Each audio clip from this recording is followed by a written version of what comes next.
episode number 114. Today is Wednesday, April 29th. It's a little bit after 12:30 p.m. Eastern Standard Time. I am going to jump over to Facebook just to make sure that we are streaming and coming in live. So bear with me as I jump in to figure that out. And it does look like we are live. So if you're out there, thank you for watching. Don't forget to give us a like or a comment. Or if you feel so bold, give us a share. Would love you to do that. And so life here at One Firefly, we are busy bees. You know, I know that all of us that are listening and watching, we all are going through different circumstances with stress and anxiety and all sorts of maybe fears about how we're all handling COVID-19 and the pandemic and the stresses that's putting on our business. I'm happy to say that at One Firefly, we did apply for the PPP, and we were awarded. So that was a nice win for the team. And on top of that, what's funny and maybe interesting is, we've done more webinars and more outreach in the last 8 weeks, I want to say, than maybe in the last 2 or 3 years combined. At last count, we've done 10 or 12 webinars, either directly to our audience from our page and or our customer base, and or partnering with different entities, different vendors or groups. We just yesterday, I did a webinar with the Azione group, and I did another webinar with the ProSource group.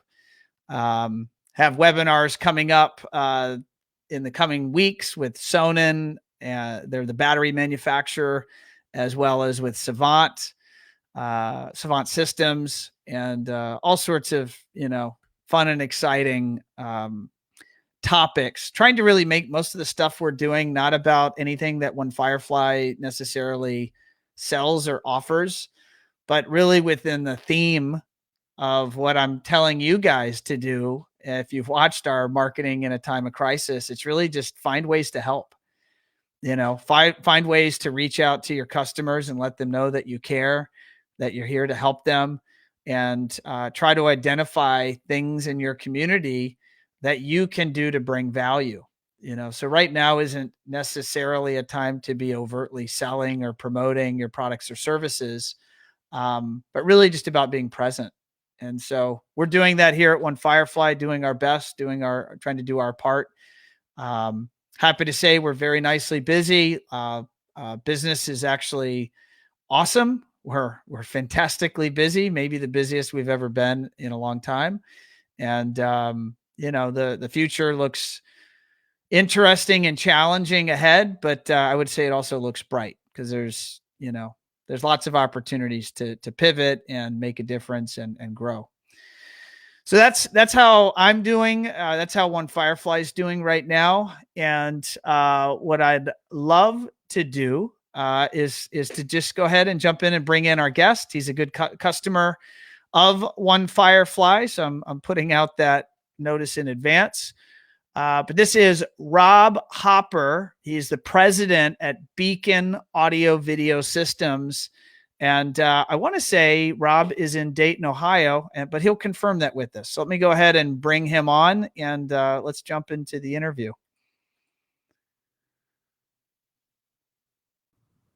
Rob, how are you, sir? I'm good. How are you? I'm super. So you and I were just kind of riffing before we went live, and you said that you went on the hunt on Amazon to try to find a video. I'm trying to think, what would you call this? A USB camera to kind of up the game a little bit, and you couldn't find anything. Everybody was sold out. Yeah, I was looking for something to make me look like Brad Pitt, and failed. You know what? You bought the Rob Hopper model. I think you look just fine. You look good. You look handsome. Sounds good. Thank you. Awesome. Now, where did I get it right? You're coming from Dayton, Ohio? Yeah, absolutely. Okay. So some in our audience may not know you. I know you sometimes fly under the radar, and you're proud to do so. But our audience, they're coming to us from around the country. Our listeners are coming to us from around the world. So tell our team, tell our audience kind of a little bit about yourself personally and maybe about Beacon Audio Video Systems. I've been, personally been in the industry for right at 25 years now. Started off in car audio like so many of us did when we were young and dumb and didn't own homes, and then migrated. We like to dump our money into our cars. I was guilty. And some of us still do, I think. And then from there, moved into the residential stuff. Then, as things evolved there, moved up the ladder as we refined and continued to perfect our craft and the way we approach things. It's been a fun ride and continues to be a fun ride, and looking forward to where it goes from there. And that kind of transitions really to what we do here. We focus more on the customer experience and the total project as opposed to just say home theater or just this or just that. We want people to have as much fun and make the experience that much better with technology across the board. Now, Beacon, you started Beacon in 2010. That sounds like you perfectly timed that. Was that like right in the throes of the Great Recession, or where's the economy actually starting to improve at that point? And you did that eyes wide open. No, I'm pretty sure there was a whole lot of what the hell were we thinking going along in that time period. I don't want to say opportunity, but the situation presented itself to move this direction from our previous employer and in a retail establishment versus which of course was just floundering at that time, into this area, which really allowed us to focus more on what we wanted to do, as opposed to just selling TVs and things like that. So it did work out very well. Obviously, luckily, I think if it had been 09 or 08, may not have worked out. You could have done what I did and started right perfectly at the end of 07. So you got to experience the full bloodbath of 08 and 09. Those were my early years of starting this business. Tweaking websites with a bottle of Jack in one hand. It was, most of this gray hair, I won't pull my hat off because my hair's not combed, but most of this gray hair was earned in those first 3 or 4 years of the business. So that's funny. So how are you guys? Well, before I get into how you're doing right now, what does business look like for you guys? What type of projects do you work on? How many crews do you run? Like, what's the size and or scope? I don't need revenue unless you want to share that. But what is the size of your team and or what types of projects do you guys work on? There's 9 of us total, and we're fortunate enough that we were out in front of the financial aspect of things and did also acquire the PPP funding. So, which congratulations. Thank you very much. It's allowed us to do a lot of things that we wouldn't have. Obviously, number one, pay our employees, even if they aren't necessarily here working, do a lot of training, keep the team together, but also still be able to service our customers. If we had laid everybody off, that would have affected the ability to take care of the client. So that was very fortunate. So we've still got the 9 of us here, and our projects, we like to say that we don't have a particular type of project. If somebody wants a TV hung, then there's absolutely no reason why. I mean, if we're too busy, it maybe too far out to be logical for them to wait, but saying we won't do it doesn't make a lot of sense. That customer may need a TV hung today, but they may need a lot more over the next 10 to 20 years. So that's the approach. So our projects could be $500, our projects could be $500,000. We have the skill set to accommodate all of that across the board, from not only our discipline, but also the ability to work with the other trades in an intelligent manner, and understand what they do and how it will affect us, and also how what we are going to do will affect them. So it works out very well. How's Ohio doing, and specifically Dayton, and then zeroing in on your business? What does the virus look like in Ohio and then locally in your market? And are you guys able right now to go out and do jobs? We are, considered part of the essential category because of the fact that we service infrastructure and homes and things like that. We are not running out to do a lot of the things that we would normally have done, because we are trying to limit the exposure of our employees out in the field. The impact of the viruses, I think it's the same as everywhere else right now. A lot of people don't want people in their homes, so the jobs we are doing are a lot of new construction finishes, remodel finishes, pre-wires, things where we're the only trades on site, and it's open, not really compact spaces.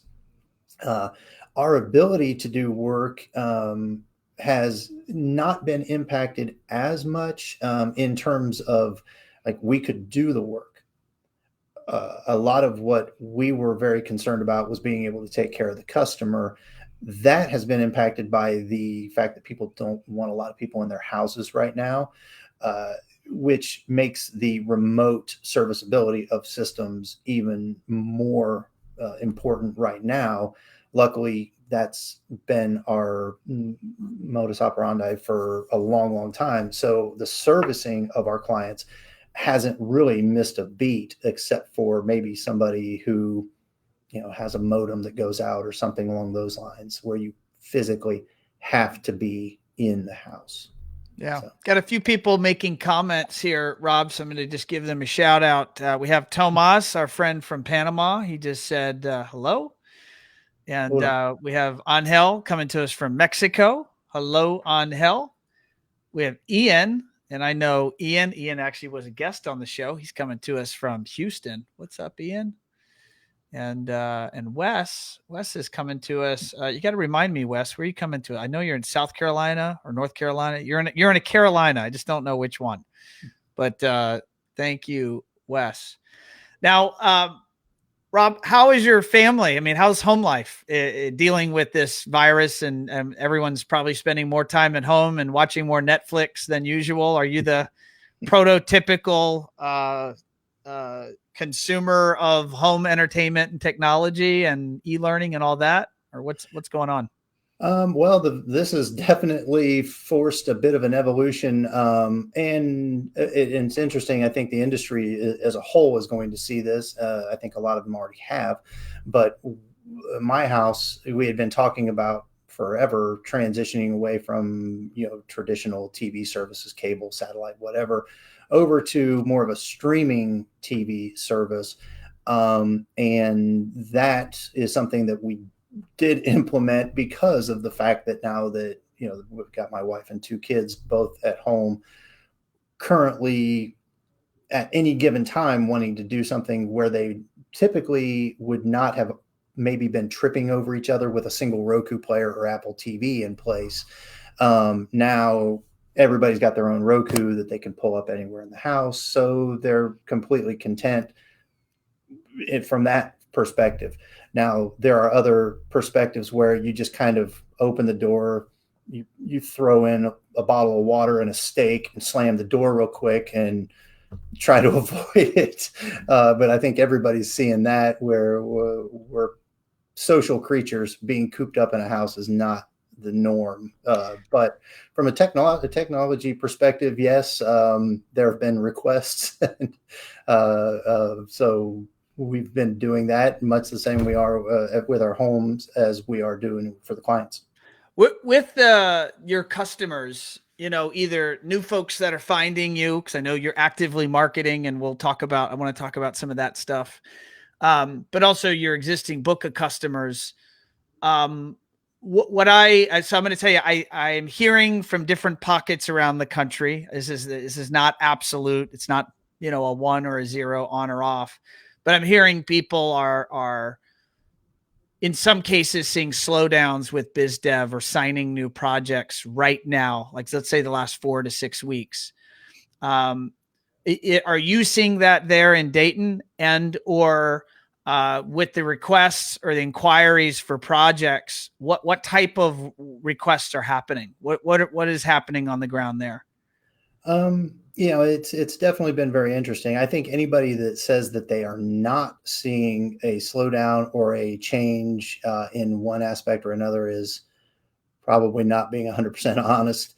I'm not vain enough to think that we are special in the fact that we're so different in Dayton, Ohio, compared to anywhere else in the country. And the fact that people don't want a lot of people in their houses is also meaning that they're not calling to have us come out and check out potential new projects. Now, that being said, we are still getting, new construction is still humming along. People have not stopped building a house that they had been building. So we are still getting people calling for those types of projects. We are getting people calling for service issues, and which we oftentimes parlay into additional business.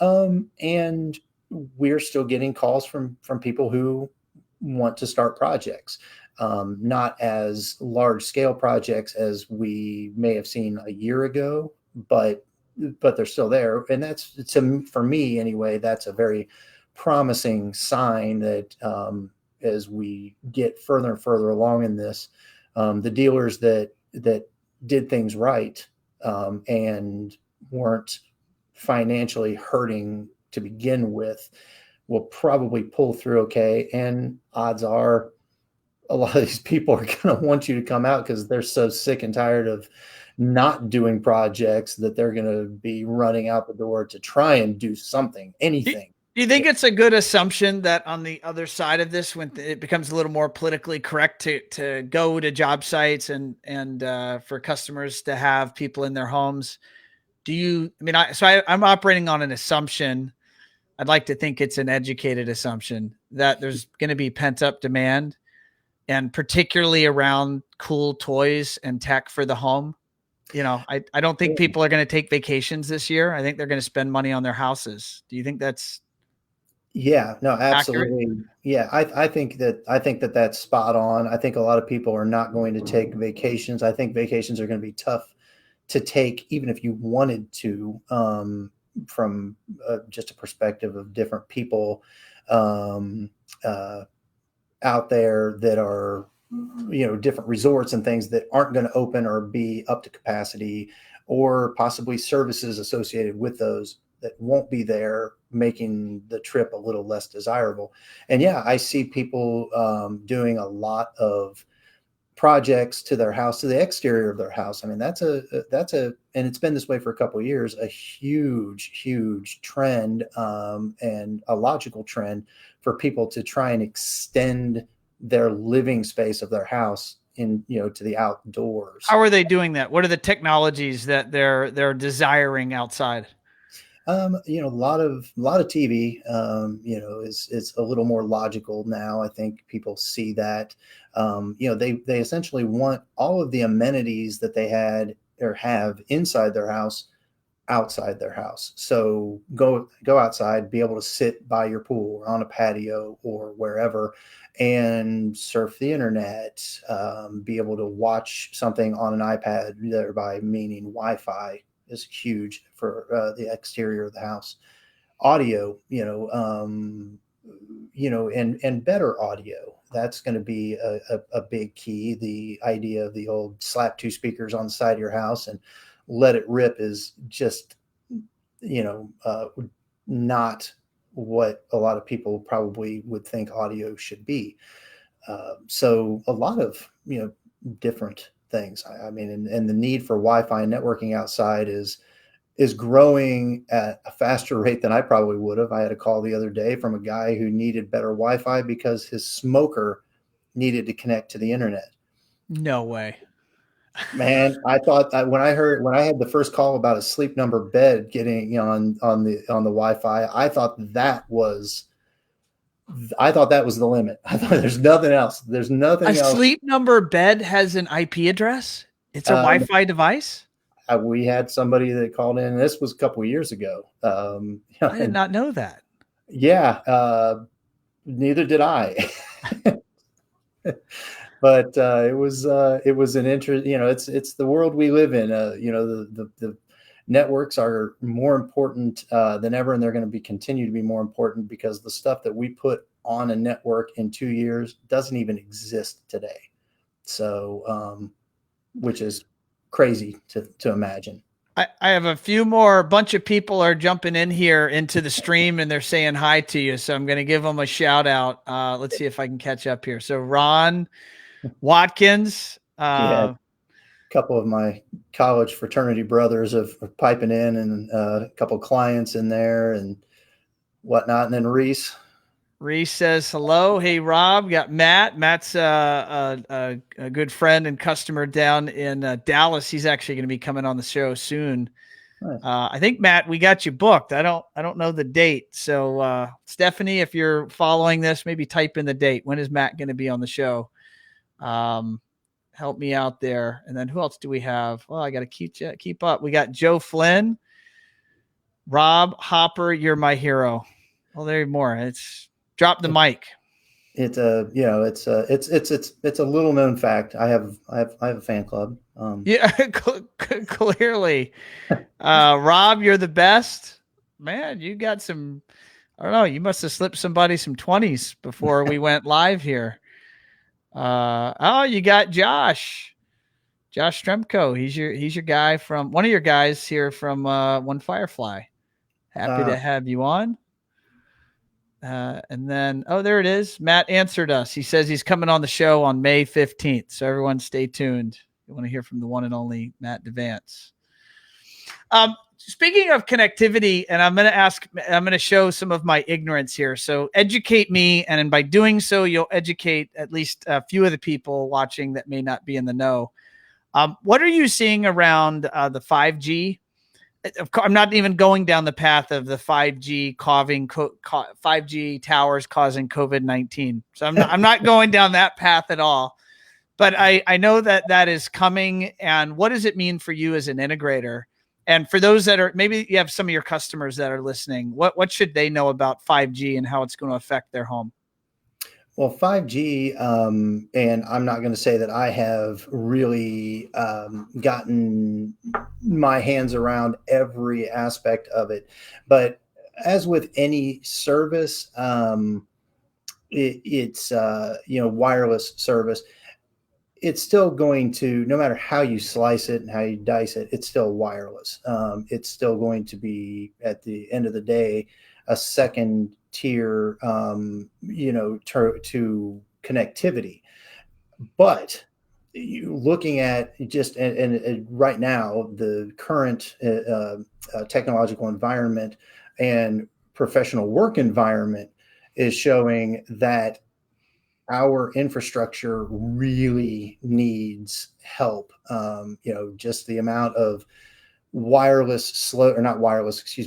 slowdowns that people are experiencing that they never have before. The draw on the demand on the network, on the infrastructure is so high that we're seeing a lot of that. And it's made us up our game on the kind of diagnostics end of things. But if you have a better secondary service, or even if it's a primary service for some people, or who knows how this could evolve, that's just going to, at the end of the day, give a better experience for bandwidth and capabilities as the demand on the networks increases. If you're in the middle of a Zoom meeting and you need to use your phone for a hotspot, not what I would call a ideal situation to, right now. But, if you've got 5G, that seems pretty. yeah, cellular on steroids and crack, then Why not? it's a solution. So there's a lot of potential. I think it's misconstrued on how it should be used. The same way 5 gigahertz bandwidths in a house on Wi-Fi is, we've created, our industry as a whole, mostly the manufacturers have created just throw it on the Wi-Fi. It's wireless. It's got Wi-Fi built in. Just throw it on the Wi-Fi, and then people wonder, 2 weeks later, why they can get Facebook to load. So we're very cautious about how to spin that. Speaking of manufacturers, every manufacturer that I know in our industry has been spinning up webinars or unlocking and making their vendor or their dealer trainings and their dealer training portals more widely available, and or trying to help our industry take advantage of some of this downtime. If you are in a area of the country where in fact you do have downtime. How have you guys been playing that? Have you guys been doing more product education? Has it been helpful to you? Help our audience here understand how you and your team have been spending some of the last 8 weeks. Oh yeah, I think it's fantastic the way the vendors have really, really stepped up to the plate. Not from a perspective of, hey, here's a deal, buy a bunch of our stuff. Not saying that we wouldn't take advantage of that. But vendors, if you're listening, call Rob. He's ready to buy some stuff. but the continuing education, if you will, we've always been big on that aspect of things. But the amount of information that's out there right now is fantastic. I think we have at least 2 different people doing things today, in addition to the miscellaneous other projects that we had going on around here.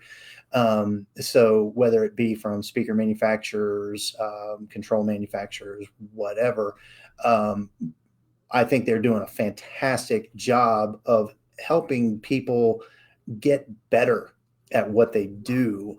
And as an integrator, I think that's something that everybody should continuously be working on. Otherwise, you're not really giving the best to your client. So what they're doing is fantastic. We're also doing our own internal trainings, working on best practices, if that makes sense. Best practices or just best practices. But yeah, I know what you mean. It's going to be more, better, gooder. Better, gooder. Yeah. So, sounds like something I would say. So I think it's great. Now, I think some of those manufacturers probably have a little too much time on their hands, because I know I tuned into a Control 4 webinar a couple of weeks ago, and I got a call an hour in. I think I was on the call for half an hour. I look over and it's still going. So the webinar is still going. Okay. I think that these guys have so much time, and they're bored to the point where they're just happy to be able to reach an audience. So, and it's fantastic because the information that they're giving by having that extra time is so much more in depth and helpful as opposed to trying to cram it into a 30 to 60 minute time period. Yeah, I know something we're doing actually here at One Firefly is CDA has opened up their education. I think the last I heard is it's going to be through May. And so I don't remember the exact economics. So if you're from CDA and if you're listening to this live, type into the notes and inform me, because I am uninformed. But I know generally it cost us nothing. So we are a CDA member. We've been since our founding. Mm-hmm. And so my staff, I have a staff of 40, we can take all of the CDA courses and there's no additional cost for us. And I think that's for all CDA members. It's really spectacular. And so we're gamifying it at One Firefly. And so we're actually we're going to have a scoreboard and who takes the most classes. And there's going to be a drawing for if you take a class, your name goes into a hat, and there's going to be some prizes at the end of it, just to try to have fun with it. But it really is a tremendous time to up us included, all of us up our game during this strange period. Yeah. And if nothing else, you could always make it a drinking game. Every time somebody says webinar. Well, I'm not sure either of us would be standing right now if that game was in play as of today. No, I don't think you make it to the shop. I can say on behalf of a lot of the vendors, and there's a lot of meetups happening right now, vendor meetups, dealer meetups. I'm in probably, at least one or two meetup every week, just on the vendor side. We're a service provider, so I'm there with the speaker companies and the TV companies and the control brands. And there's a lot of brainstorming, what's going on in the marketplace and what are folks doing to bring value. And so I can say that sincerely, there's a lot of effort and focus on how to make sure that no one is trying to be that company going to their dealers and saying, you got to buy this stuff and I've got this great deal. And they're generally, the consensus is how to bring value, how to help all of these small businesses through this rough period, this rough time, which is unprecedented in our country, in the world, really. Yeah, it really is. And it's, it'll revolutionize the way a lot of companies do business, across the board. And I think that, while there will be some attrition, unfortunately, we'll lose some companies through this. I mean, there's no way you can't have such a rough period and not lose some. But no, and it's unfortunate. I think the ones that make it through, as long as they, I don't want to say played the game right or played their cards right, but basically that's what it is. They are probably going to come through much, much stronger than they would have if they just took 8 weeks off and sat at home and ignored their calls and watched Netflix.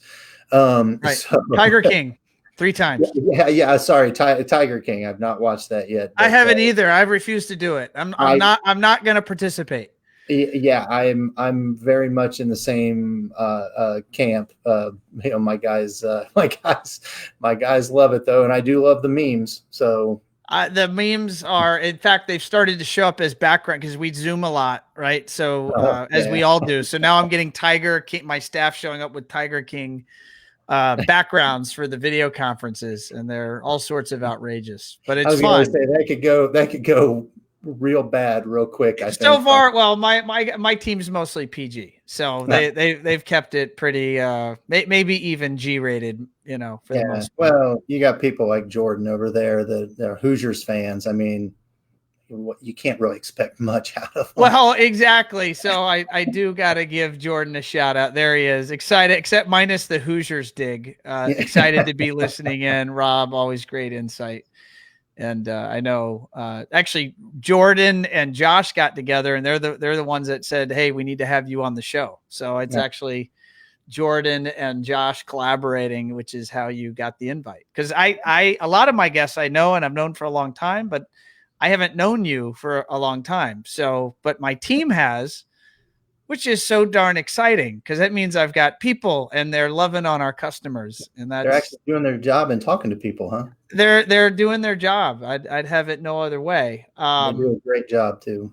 Well, so let's spin. I normally would never do this. If you're a listener, if you watch the show or you listen to the podcast, I generally never make these things about marketing. I think I've been pretty good about that. But you did have some, just in the chit chatting with you before going live, you had some interesting perspectives about what you went through as a small business, working with lots of different vendors and companies before you ultimately, because you had known of One Firefly, but you had some preconceptions or some ideas about maybe why you weren't engaging. Do you mind just kind of sharing what you were going through before and then kind of what it looks like on the other side?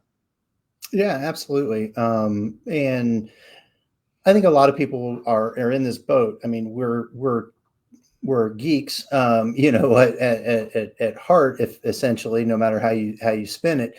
But you really can't be good at everything. I think that should be self-explanatory.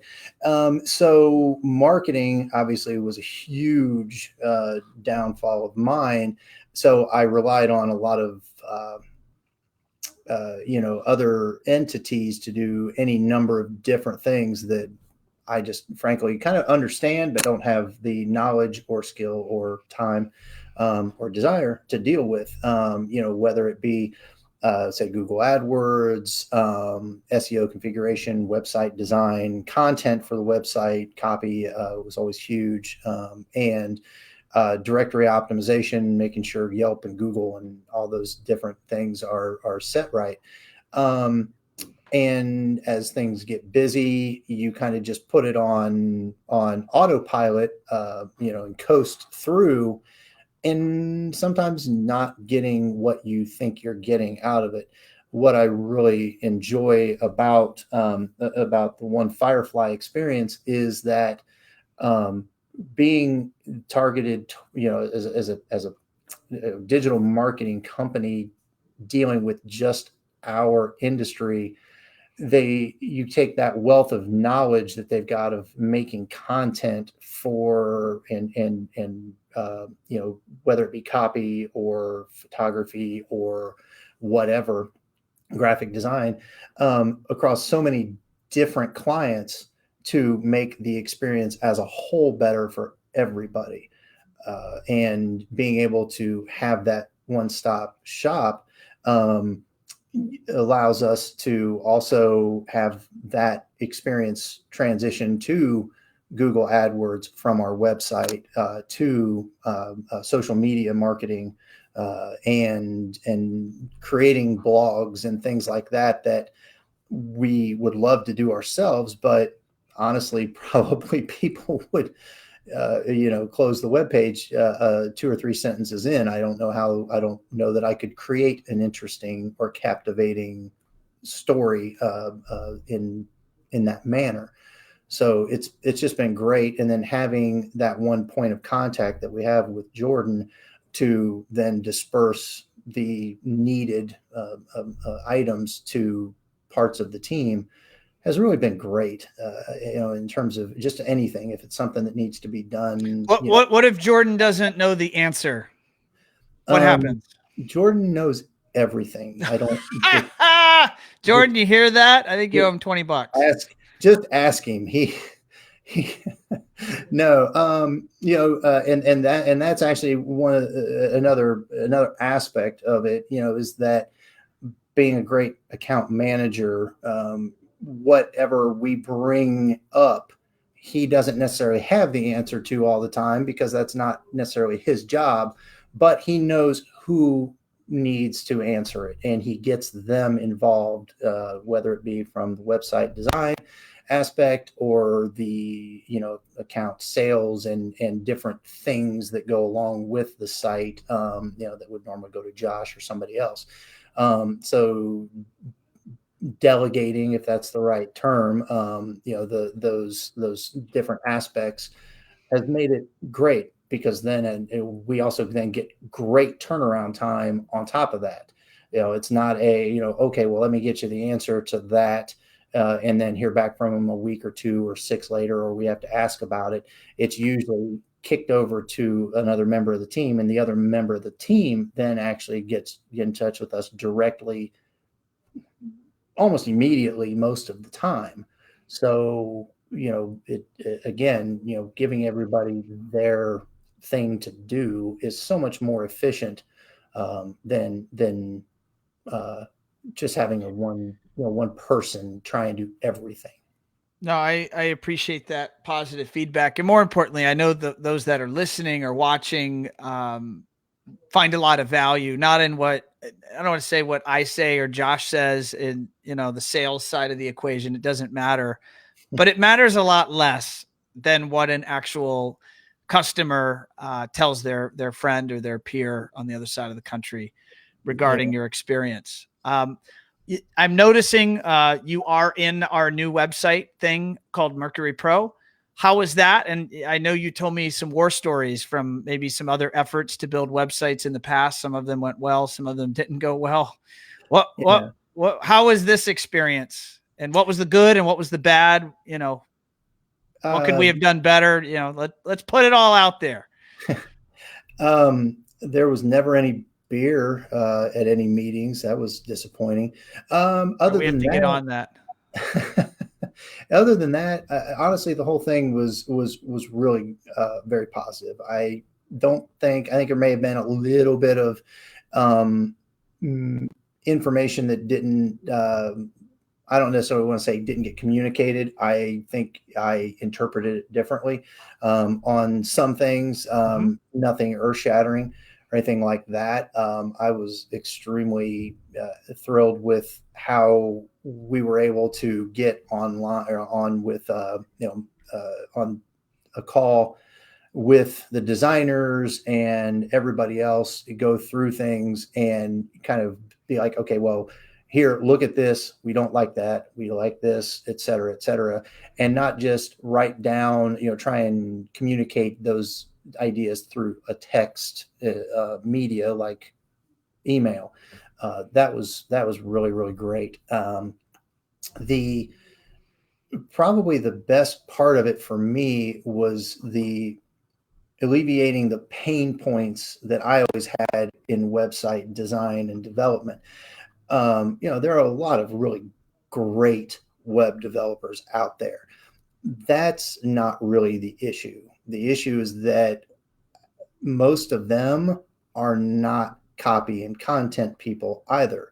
So while they can make the site look great and function great and have some really cool features, the problem we always ran into, and we had websites that looked great, never got launched because they waited on us for content and copy specifically. I don't have time and I am not that talented to do that. So having those people on your staff along with the development side was just, you can't really put into words the value that has for a company like mine, and in terms of where I don't want to put a lot of time into that, because I'm not going to do the job that anybody else would. And even going back to when I know I first started seeing you guys pop up at CDA, I will compare it to I'll compare it to Snap AV. I don't know if you remember it, but way back in the day, I remember when Snap AV's first CDA was a couple card tables, a mount that looks like you could crumple it up and throw it in the trash can, and a screen. Look where they're at now. They got a lot of knock. They still get knocked a little bit, I think, in our industry. And, for being cookie cutter, I guess you could use that term. But there's some merit in knowing what X is, knowing what the variables are and eliminating the stuff that can go sideways. Well, the website's not cookie cutter. It looks great. It flows great. You guys obviously put a lot of time and effort into the platform itself. And then being able to then put the customization on there for the designer, or excuse me, not the designer, the client. I think it's a win. I see absolutely. Maybe not for everybody, but anybody that's in my personal position with our company, there's no downside. No, I promise, world, I did not slip Rob $20, but I might have to after that, or at least Jordan. I think you have to send some beer Rob's way. You have to find out your favorite beer. What is in terms of ongoing marketing efforts, Rob? How much time do you invest monthly into the stuff that's happening for you? For the most part, whatever time we spend on the phone, on the Zoom or whatever with Jordan, I rely on you guys, very much to kind of point us in the right direction, get ideas, maybe make some changes, depending on seasonal, although, we're still fairly new into everything, that we haven't gotten a full set of seasons in there to play with that. And of course, Sure. the first season that we has now gotten, Super weird. kind of cut off at the knees. Yeah. But, we spend, if I said I spend an hour or so on the phone with Jordan, then maybe another hour or two a month kind of reviewing the different things that Jordan talks about, and deciding whether or not I think we need to tweak that for the next time. It's probably about it. Something like that. So somewhere around 1 to 3 hours a month. Yeah. I mean, ultimately, and it may sound like not much, or that it should be more, but we see great results. So if it's not broke, don't fix it. It's funny, Rob, when I was building this agency and I gathered smarter and more talented people than me, which is how we make it look easy-ish. I think we mess up plenty, but I think we deliver a pretty consistently good product. And I'm very proud of who and what we are for our customers. I didn't look at any agency. I didn't know any. I'm an engineer and I was providing system engineering for integrators. That was this business before we fully pivoted to marketing. So what's funny is we simply said, well, we want to build websites. Well, I know my integrators will not have time to give me copy. So I have to be able to write their copy. And I know, even though they know they should, I know they will not consistently photograph their projects. So we have to have an amazing content library. And I know that we have to be able to manage their paid marketing, their social advertising, Google ads, display ads. So I have to have that capability under one roof. And so when you look at that company, web and SEO and SEM and copywriting and content all under one, and design and corporate ID and branding all under one roof. What I didn't know is that if you look out to that local agency in Dayton or anywhere in the country, those agencies are very, very few and far between. Very, yes. Yeah. Like, not just for this industry, just the idea that all of those skills would be under one roof without having to pull in agency ABC or contractors or people. And it was it's funny because we didn't build this looking at anybody. We built this around you, our customer. Like, what is going to enable us to deliver the best possible experience for our customers that do not always fully understand marketing or what it's capable of, and or how hard it is to do it, and or how much time it takes to get it done. Yeah, no, and that's the key, is the time, and letting the people that can do it best do it. And this is a global concept. I mean, large companies do not have one place to do everything. Your large scale, corporations do not have, the same company developing their website that does their marketing and everything else. Well, so looking at that, and scaling down, you can never do that effectively as a small business. So you need that asset in play, that you guys really have helped provide. For me, I think it's huge, and it takes a lot of the time away that I would have spent on that to focus on other aspects of the business, servicing customers, which of course is huge right now with our current limitations, and whatnot. So, I think everybody could use more time. So it's one thing we can't make more of, right? It's finite. I keep trying. Keep trying. Rob, what piece of advice? You've been at this game for 25 years. You've been at this particular business for 10 years. and you're making it through this storm, and you're going to make it on the other side, and you're going to thrive. There are folks that are listening that are in that storm, and they need some guidance or some help.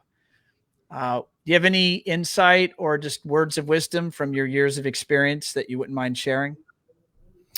I think the concept that has always driven what we try to do here, at the core, and I think it could be scaled in any direction, is just be better. The stuff that you do can always be improved upon. Trying to learn from your mistakes and everybody else's mistakes, and figuring out how to deliver a better finished product to the customer, how to deliver better service to the customer, et cetera, is going to always, pay huge dividends. People are going to call you back, whether it be this week, next week, or in 6 months or a year or whatever, if you take care of them. They're not going to call you back if you don't. And the ability to take care of that customer has to constantly evolve and get better. If it doesn't, somebody else will, and you will find yourself, incrementally working your way down. Everybody that's been in this business a long time should always be stacking new clientele and, onto their list. So going out of business, if you're smart about things and you really work on doing every aspect of the business better, it honestly should just be, yes, you might lose some people, you might have to scale down. That's the name of the game, but you should always be able to get to where you need to be to make it through just about anything. So, whether it be changing up your product to use stuff that works better, that may not be as flashy or may not be the stuff that you think is the coolest out there or whatnot. Cool is only gets you so far if it doesn't work. So, you really, I would tell people, don't get caught up in the glitz, the glam, this, that, or another thing. Look at it from a business perspective and say, does it work, and can it be better? Love it. Better is better. More is not better. Better is better. Yeah. Sometimes more is quite often the opposite of better. So it can go sideways pretty quick. Amen. Rob, it is, I want to say we've been on for almost an hour, my friend. Can you believe that? About that. How about that? How about them apples? So, Rob, how can those watching or listening get in touch with you? Through, our Facebook page, obviously, website's got our number on it. Let's verbally state that URL. It's www.beaconavs.com or beaconaudiovideosystems.com. Either one will get you there. You'll find this lovely auto attendant provided by One Firefly down in the corner, ready to give you information, and our phone numbers. So if anybody's got questions about anything, we're always happy to help in any capacity, whether it be professionally or from a client, the client side, or peer side. Awesome. Rob, it was a pleasure to have you on episode 114 of Automation Unplugged. My lucky number. I don't know how you guys figured that out. It's funny. That's what I always bet on. You're always 114's your number. That is it. I've never lost on it. Pick 3 lotto, wins every week. Right. Awesome. Rob, thank you, sir. Absolutely. Thank you. Thanks for having me. All right, folks, there you have it. Episode 114. I did go a little bit down the rabbit hole, talked marketing, just because I thought it was just a really neat story to hear from Rob. I don't know Rob. I mean, you guys know I've been doing this AV thing for 20 years. And so I have a lot of relationships, and sometimes I pick up business and customers because of that relationship. And I thought this was really fun for me to dig in with Rob, because I don't know Rob and Rob does not know me. There's no Ron story here. He found One Firefly, and he found our team, and he found our solutions, and he's really found some positive experiences that's helping him personally, and it's helping his business. So I thought that was fun to explore. And then I frequently get this question. I've been starting earlier. Most days are starting around 6 o'clock these days, and they're going later. I'm often on the phone or in conferences till 8 o'clock or later most nights. And people are saying, should I be marketing? How should I be marketing? And there's a Chinese proverb. I'm trying to restate it, so I'll probably goof it up. But, it's, when was the best time to plant a tree? It was 20 years ago. And when's the second best time to plant a tree? It's right now. So if you haven't been actively marketing your business, now's the time to start. And so don't be afraid, find that local agency, contact us if you want to brainstorm, but do something, but bring in someone onto your team and have them, manage efforts. But, don't stand by. The business and the climate out there are different, and you need to be proactive and proactively focusing on growing your business. So on that note, I do want to remind you that if you have not already done so, please subscribe to this podcast. It's really fun looking at those numbers every week. We see the numbers go up every week since we launched the show, and it's because you guys are listening and you're participating. You're subscribing. If you feel so compelled, I know this is like one of those really tough things in life, but actually go and leave a review in your favorite platform. What makes podcasting unique is that there are so many different platforms where the show content lives. And so whatever your cup of tea is, go on that platform and leave a review, and it'll ultimately help more folks from the industry see the content, and or not see it. This is they listen to the content because it's a podcast. And lastly, thank you everyone for watching and listening. And I will see you. I think we're doing another show this week, and I'll have Stephanie. She'll drop in the comments. She'll let you know who that is. I don't have it top of mind, but I know we're doing another show or two this week. So stay tuned, and I'll see you next time.